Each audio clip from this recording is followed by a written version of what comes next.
Bonjour et bienvenue dans la matinale. Alors, je l'ai dit, enfin, je l'ai peut-être pas dit d'ailleurs, le marché de Noël donc, est à Besançon. Et il a commencé depuis vendredi dernier. Est-ce que le public a répondu présent déjà ? Bonjour. Alors, on a eu pas mal de monde vendredi après-midi. Et puis, donc on a eu pas mal de monde vendredi après-midi. Samedi, il y a eu un petit peu moins de monde, il faisait un peu froid. Et là, hier après-midi aussi, beaucoup de monde. Donc, et on espère cet après-midi, puis demain, avoir du passage. Oui, parce qu'il reste 2 après-midi. Est-ce que pour vous, l'opération est quand même un succès ? Oui, on est vraiment très contents parce que c'est une grande fierté pour les participants de l'association, les personnes qui viennent faire les ateliers chez nous, de présenter justement les travaux effectués. On a de la mosaïque, enfin voilà, on a vraiment différentes choses qui sont exposées. Et voilà, même si on ne vend pas beaucoup de choses, le fait de montrer et de montrer les locaux, de se présenter, de présenter l'association, c'est vraiment important pour nous. Alors justement, quel est le regard que le public porte lorsque il vient faire finalement son marché de Noël chez vous dans vos locaux ?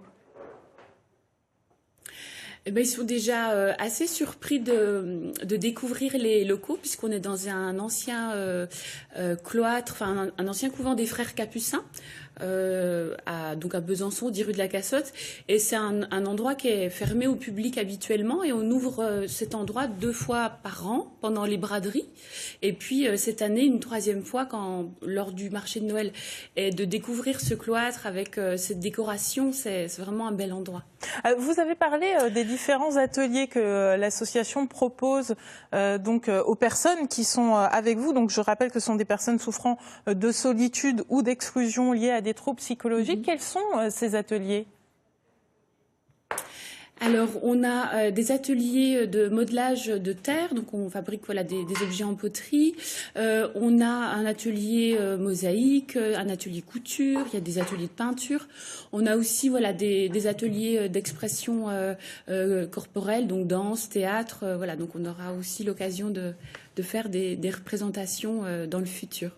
C'est la première fois que vous mettez en place le marché de Noël. Quel est l'objectif au-delà de présenter les objets des différentes personnes ?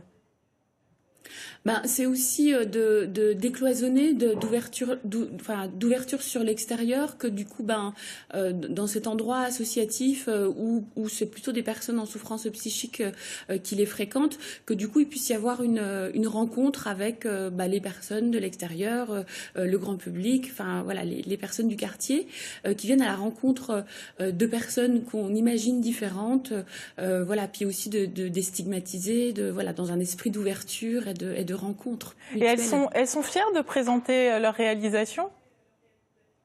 Oui, c'est vraiment des moments importants. Puis c'est de montrer de voir que les personnes qui viennent visiter s'émerveillent en disant qu'est-ce que c'est beau, ça doit être beaucoup de travail, comment vous l'avez fait.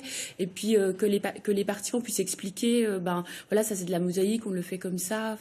C'est important aussi de partager cette expérience des ateliers. Et puis j'ajoute que c'est un marché de Noël qui se fait en partenariat avec des GEM de Franche-Comté, donc des groupes d'aide mutuelle.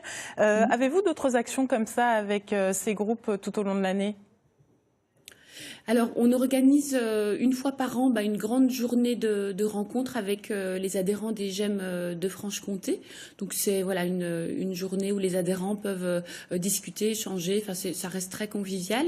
Et puis, on a aussi des temps de réflexion où on va choisir un thème.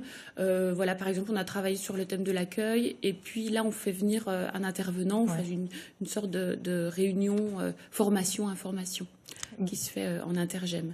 D'accord, eh bien merci beaucoup de nous avoir présenté et vos activités et le marché de Noël. Alors je rappelle que le marché de Noël c'est dans vos locaux à Besançon cet après-midi et demain après-midi. Et puis j'ajoute également, puisque vous avez parlé de différentes rencontres, que lundi 12 décembre, Frédéric Lenoir, philosophe et sociologue, tient une conférence sur le thème « La souffrance psychique est-elle un obstacle ou un tremplin pour accéder à la joie ?» C'est au Grand Cursal de Besançon. Merci à vous et puis joyeux Noël.